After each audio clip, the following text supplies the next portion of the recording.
हर हर महादेव। सुबह की हल्की किरणें अभी अभी कैलाश पर्वत की चोटियों को छू रही थी।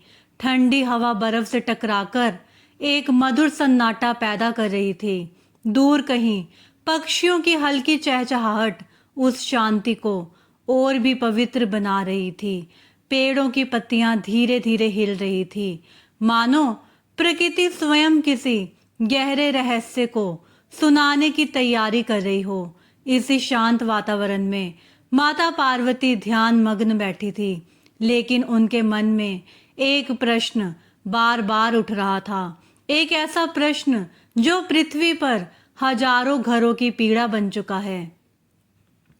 कुछ क्षण बाद उन्होंने अपनी आंखें खोली और सामने विराजमान भगवान शिव की ओर देखा। उनकी आवाज में करुणा थी और एक माँ का दर्द। स्वामी, मैंने पृथ्वी पर देखा है, जब किसी घर में पुत्र जन्म लेता है तो खुशियां मनाई जाती हैं, लेकिन जब केवल बेटियां होती हैं तो वही घर तानों से भर जाता है। माता पिता के मन में एक डर बैठ जाता है कि उनके बाद उनका नाम कौन आगे बढ़ाएगा। क्या सच में जिनके पुत्र नहीं होते उनका वंश यही समाप्त हो जाता है? महादेव ने धीरे से मुस्कुराकर पार्वती जी की ओर देखा। उनकी आंखों में करुणा भी थी और सत्य का प्रकाश भी। देवी, यह प्रश्न नया नहीं है, लेकिन इसका उत्तर आज भी बहुत कम लोग समझ पाए हैं। हवा का एक हल्का झोंका आया और जैसे पूरा वातावरण उस उत्तर को सुनने के लिए ठहर गया।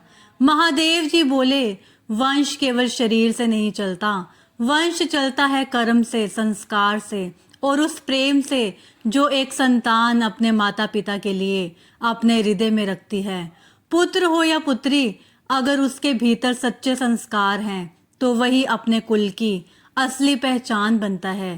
पार्वती जी ध्यान से सुन रही थी, लेकिन उनके मन में अभी भी एक जिज्ञासा थी। लेकिन स्वामी, समाज तो आज भी यही मानता है कि केवल पुत्र ही पितरों को शांति देता है। क्या यह सत्य है?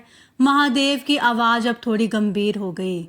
देवी, सत्य यह है कि पितरों को शांति देने वाला कोई एक शरीर नहीं होता, बल्कि वह भावना होती है, वह श्रद्धा होती है। जिसके मन में सच्ची श्रद्धा हो वही अपने पूर्वजों को शांति दे सकता है, चाहे वह पुत्र हो या पुत्री।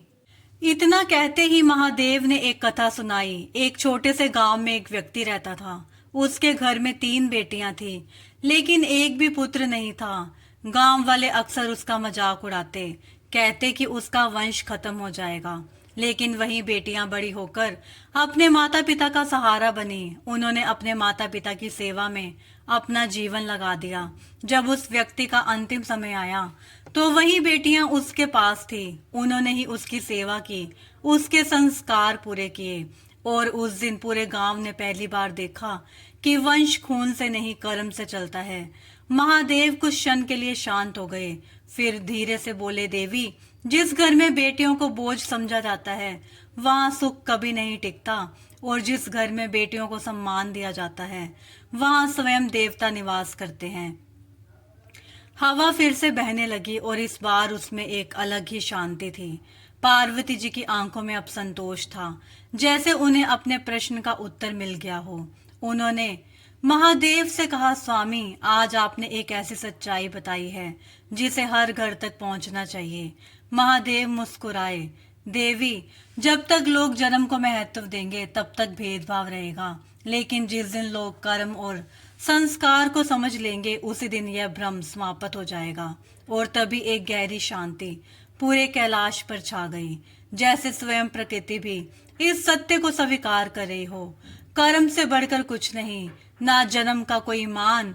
जिसने सच्चा प्रेम किया वही बढ़ाता है वंश की शान। तो अब सोचिए, क्या वंश केवल पुत्र से चलता है या फिर उस प्रेम और संस्कार से जो एक संतान अपने माता पिता को देती है?